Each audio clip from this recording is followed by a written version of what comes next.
If you've finished animating in Krita and you're ready to turn your project into a playable video or GIF, this tutorial is for you.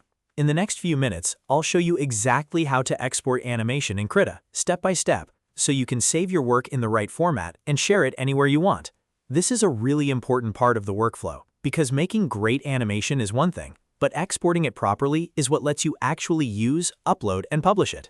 If this video helps you out, please hit like and subscribe for more simple software tutorials just like this. Alright, let's jump into Krita and get started. First, open your finished animation project. Make sure all your frames, layers, timing, and movement are complete before exporting, because once you render the animation, Krita will turn everything into a final file based on the timeline you've created. When you're ready, go up to the top menu and click File. Then choose Render Animation. This is the main export window for animation projects in Krita, and it's where you'll decide how the final file will be created. Once the Render Animation window opens, look for the Video option at the top of the window. Selecting the Video option tells Krita that you want to export your animation as a video-based file, instead of a single still image. This is the setting you'll want if you're planning to upload your animation to platforms like YouTube, send it to someone, or watch it back as a normal video.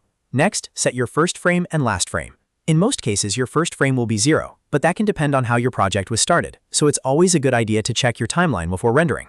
The last frame should match the final frame of your animation, so Krita exports the full sequence from beginning to end. If you set these numbers incorrectly, you might accidentally cut off part of your animation or export extra blank frames, so take a moment to confirm the range is correct. After that, check your FPS, or frames per second. This needs to match the speed you used in your workspace and animation timeline. If your FPS is wrong, your animation can look too fast, too slow, or out of sync with the motion you planned. Matching the FPS is one of the most important parts of getting a smooth export, so double-check it before continuing. Now move to the Render As dropdown. Here you can choose the format you want for your final export. If you want a standard video file, select MPG-4 video, which exports as an MP4. If you want a looping image format instead, choose GIF image. MP4 is usually the better choice for most animation exports, because it gives you better quality and smaller file size, while GIF can be useful for short clips, previews, or simple looping animations. Once you've chosen the format, click the folder icon next to File. This lets you choose where Krita will save the exported animation on your computer. Picking the right destination folder now will make it much easier to find your file later, especially if you're exporting multiple versions.